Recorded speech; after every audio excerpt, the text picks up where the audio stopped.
something completely different, as they say. If you were at a sporting event and a Just Stop Oil protest was taking place, would you intervene? Policing Minister Chris Philp thinks you should.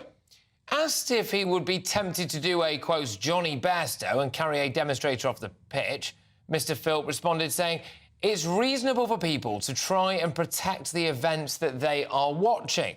Now, this is a very, very fine line, isn't it? And a very difficult one to tread, because I dare say that many people would want to, quote, do a Johnny Bairstow. But that's all right, isn't it, if you then behave like Johnny Bairstow?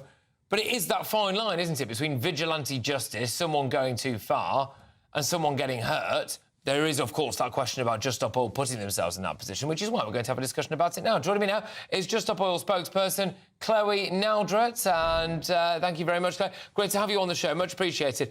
Do you think that it is reasonable, then, for people who are watching sporting events or anything to essentially deal with you themselves?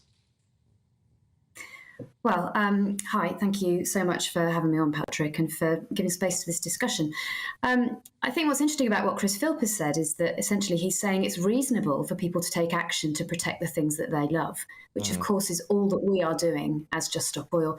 And I'm quite tired of having to come onto programmes like this and say why we shouldn't have to be assaulted. You know, we are ordinary people. The sort of narrative that we're the enemies of ordinary people is entirely confected. Is it a narrative with respect, Chloe, just because, you know, if somebody has paid to go and watch a sporting event or indeed anything, they would have a right to a certain level of enjoyment of that event. I mean, you must understand that it's not a narrative that you are ruining people's days when you are deliberately ruining people's days, isn't it? My point is, you know, that this is disruptive action. It's not harmful, it's not hurtful, no one's getting hurt. It's disruptive and it's annoying, but it's working in the sense that we're having this conversation in all these different spaces every single day. And that's really, really important. The people who are taking these actions are people, you know, I'm an ordinary mum. The people that took action at Wimbledon yesterday, they're ordinary grandparents who are saying, I don't know what the future for my grandchildren is going to look like, or even if there is going to be one for them.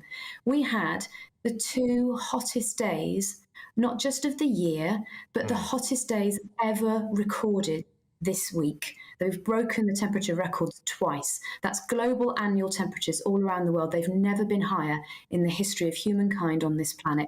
We're doing that. It's not natural and it's not inevitable. It's being caused because we are burning huge quantities of fossil fuel. I'm just trying to drill down about what you think you are achieving here, because the public, by and large, do despise you. Our politicians aren't really doing exactly what you want them to do. And even really big, notorious environmental campaigners like Swampy think you're idiots. So who are you winning over?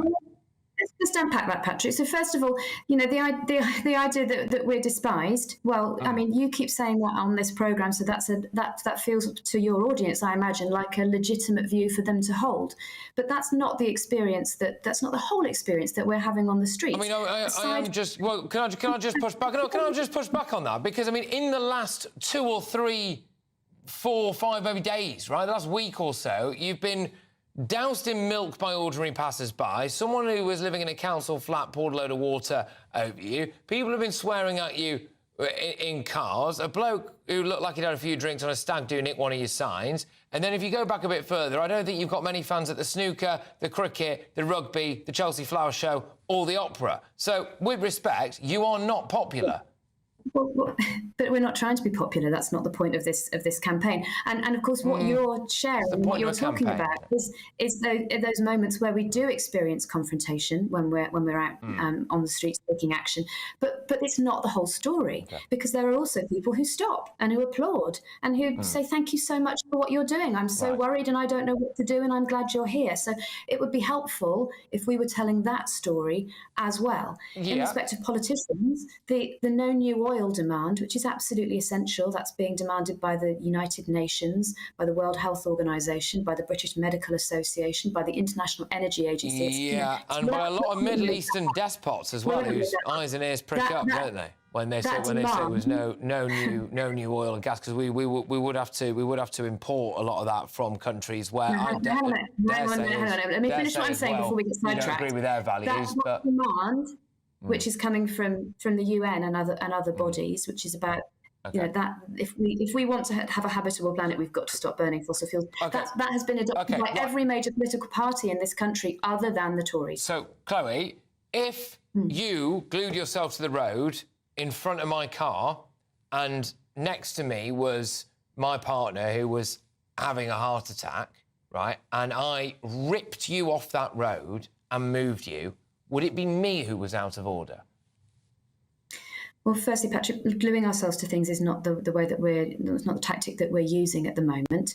We've got a very clear blue light policy, so let's not talk about hypotheticals. Let's talk about what actually happens. Actually, you know what, Chloe? I am sick. But the thing is, Chloe, you undermine yourself here, because that is a lie. The blue lights policy has been debunked so many times. We've played videos of it where people in ambulances with the blue lights on can't get through. So I don't think you do your cause any good by living in this fantasy world where you're all lovely, really popular people who causes nobody any disruption whatsoever.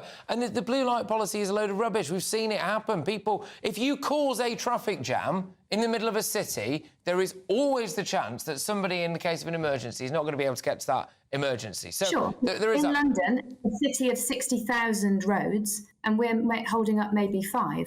Look, the blue light policy is a really serious issue here. We've done a Freedom of Information Act. We've never had any complaints from the emergency services that we have delayed. Probably because they're too busy putting a defibrillator to somebody's chest to think, oh gosh, you know what I'll do now? I'll go and complain. Look, Chloe, are you not worried that there's going to end up being the potential anyway for serious vigilante justice? I mean, is that actually secretly what you guys want? Do you think it would further your cause if someone just battered a load of Just Stop Oil protesters? No, of course not, Patrick. Nobody wants that. That would be ridiculous.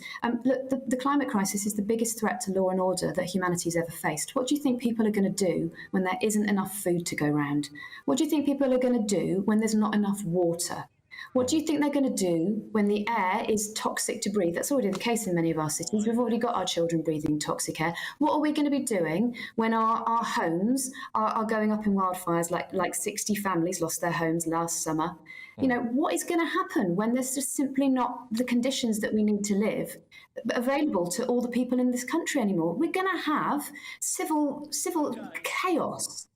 And all we're trying to do, all these ordinary, loving people are trying to do, is say, we've got to act now. We've got to have this conversation everywhere. OK, fine. Can I ask, I think you said you were an ordinary mum just before. I've spoken to quite a few people in Just Stop Oil who said that they don't want to bring children into this world because it's so bad. Do you regret that?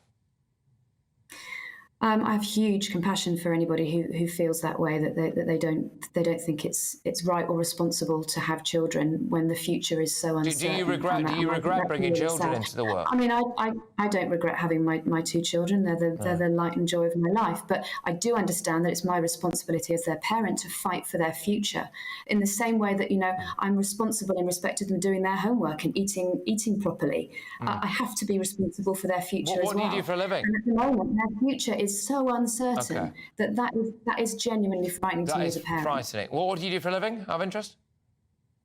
I work in the arts. I work at a theatre in Birmingham. Working in the arts, good stuff. OK, all right, Chloe, thank you very much. There's Chloe Naldrett there, who is a Just Stop Oil spokesperson. Right, OK, so a reminder of our top story, of course, which is an 8-year-old girl has sadly been killed.